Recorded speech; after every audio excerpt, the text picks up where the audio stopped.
Story time with Tech Rally. Today I'm going to be talking about getting rejected, and specifically getting rejected by Codecademy. I think I could talk about this now since I've been working for about 6 months. If I learned anything from Codecademy is that if you want to join a company that you're super interested in, I would highly recommend you to save those companies for last, because to me, Codecademy really felt like the perfect blend of what I do for my YouTube channel and helping developers break into tech, as well as Codecademy, where they're helping aspiring developers learn how to code and current developers kind of grow. So let me tell you about my failure in the coding interview that I had with Codecademy. But without further ado, let's get it started. So first things first, coding interviews are really hard, and I wish I can provide you with this bulletproof solution that will never get you ever rejected to any type of interview. But the reality is that I am no magician, I am no fortune teller. I can't see what questions a company is going to ask you, but what I can provide you is some insight in terms of some patterns I noticed when I went through my interviews, as well as just some basic practice that you should have prepared before going into an interview. Another thing I want to put as a disclaimer is that for me and my experience, it might not be the same as yours, because I am a somewhat experienced developer. So the criteria and what they test you on could be a little bit different than what they would do for a junior developer. I might provide you some insight on how I did some interview failures when I was interviewing for junior developer roles, but that will be saved for another story. Yeah, let's just get it started. How did my interview experience with Codecademy go? First thing I did for this interview process was talk to the HR rep. She was super nice, gave me some context of what Codecademy does, and to be honest, I kind of already knew. Codecademy is pretty popular amongst the developer community, as well as some other platforms like Team Treehouse, Free Code Camp, Odin Project. I think they all kind of fall into the same realm. She gave me some information about what the role was about. This was for a senior front-end developer role, and what kind of projects I would be working on. So this got me super excited, especially because at my last company, I was just so ready to move on, and this was the first company that reached out to me. I was like, dang, it just really felt like, wow, the content that I was building was really going to match with whatever I was going to be doing at work. And if I was able to get hired, maybe I could just share so much more Codecademy information. I just thought it was going to be a perfect blend. I said to my recruiter, hey, let's do this. Let's see what happens. I'm ready to go for that technical interview. Step 2, I had a take-home exercise that I needed to do and just turn it in to get reviewed by developers at the company. I'm not going to go into too much detail about what the actual prompt was, because I don't want to kind of give away the trade secrets or whatever. Essentially, I just built a front-end application using React, spent a couple of hours on it. I thought it looked pretty good. I'm not sure if I wrote any tests. I probably didn't, but in my opinion, I think I did good enough to the point that, hey, this application works. It's a front-end app that I built using React, and they'll see how I did it. I submitted that application. Took a few days for them to respond. I got a follow-up response asking me to come for a virtual final round. So keep in mind, this was my first interview when I started job searching, and truth be told, I was a little cocky. Who would have thought that the first company that would reach out to me would say yes and then pass me on my phone screen, and now I'm on the final round. I just thought the stars were aligned. I had a lot of confidence going into the interview. I felt very ready. I knew what my skills were capable of, and I didn't think I needed to prepare too much, because I have a YouTube channel. I'm pretty somewhat natural in front of a camera and talking to people. I just felt like as long as I show my passion for helping developers and helping aspiring developers, then this would be a perfect fit. I came into the final rounds pretty confident. The final rounds consisted of a few exercises from what I remember. I think I interviewed with a product manager, I interviewed with a few junior developers, and then I interviewed with a few senior developers for a system design, followed by a few behavioral questions with the CTO and the president or director of engineering. Also, I'll explain to you each interview I did and kind of point out where I might have made the mistakes that I did. First interview I had was with a product manager, and she was really cool. We worked on a little exercise together, and as much as I really want to share the details, I want to be respectful of the Codecademy's interview process. But essentially, we kind of broke down this complex problem where I didn't really need to code too much. It was just more of a conversation and how I like to break things down. We kind of ended off on a really good note, and I felt pretty confident with that first interview. The next interview was with a couple of junior developers, and they didn't really test me on anything specific. It was reviewing the take-home exercise that I did and my logic and my thinking behind why I made the design patterns that I did. I asked them a lot of questions.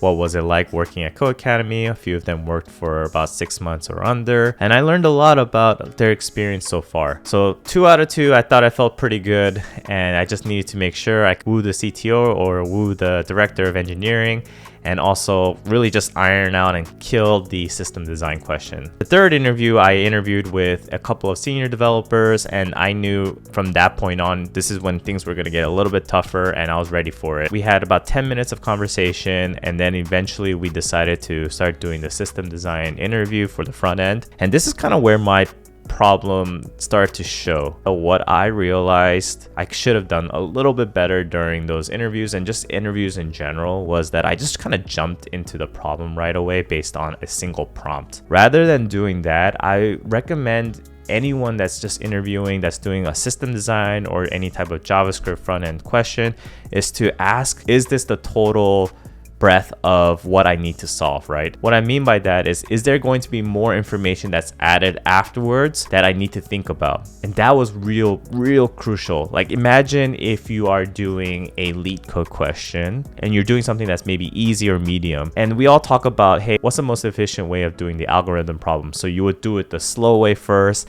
followed by, hey, I would do it the fast way second. Even with system design, what I really learned was, hey, I know this is the single prompt that you've given me, but is there any other elements that you're going to be adding in that I should think about before just kind of diving right into the problem? And this is kind of where I realized my weakness was.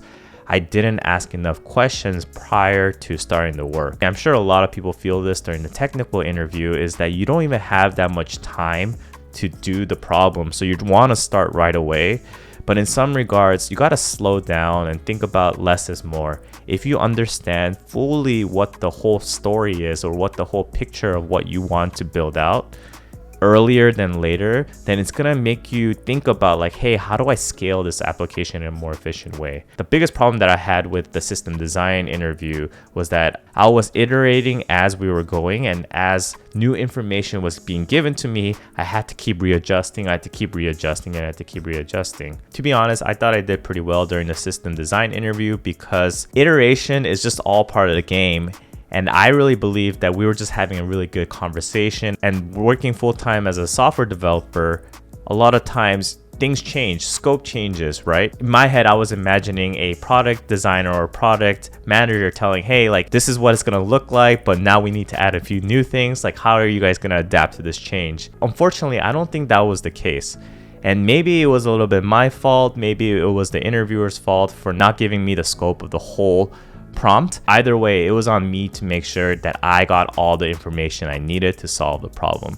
Sometimes the interviewer is just not gonna be as helpful as you hope for. It's up to you as the person that's getting interviewed to make sure you have all the information. Crazy enough, even though I felt so confident at the interview, it took me a while to realize I made this mistake. I'm gonna talk about this later, where you should ask for feedback.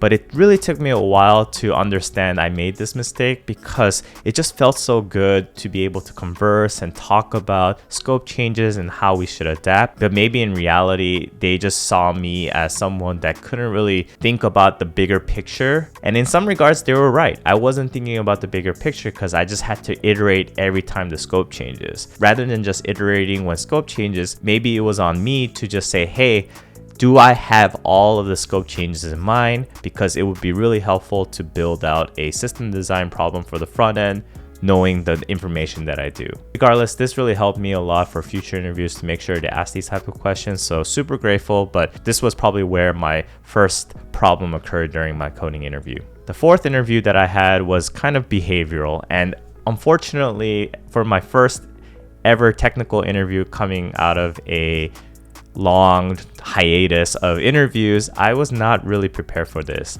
I talk about this in a lot of my other videos where you should have your stories prepared. I was working at my previous company for 5 years, and even though I've worked there for that long, I just didn't really have a lot of stories that I remembered, because how will you actually remember what you did 2 years ago? How will you remember what you did 3 years ago? I don't even remember what I did last week. Not having my stories prepared, it made it really hard for me to just come up with stories on the fly, where they would ask me specific questions about conflict resolutions. How did you deal with difficult projects? How did you deal with deadlines that were pushed up significantly? What did you do to adjust? All of these things are really generic questions, but if you have good stories to talk about, to reflect your skills, to reflect your personality, then it's going to really help you push yourself to actually getting an offer from this company. So this is when I really learned about the STAR method, where you describe the situation, you describe the tasks that needed to be accomplished,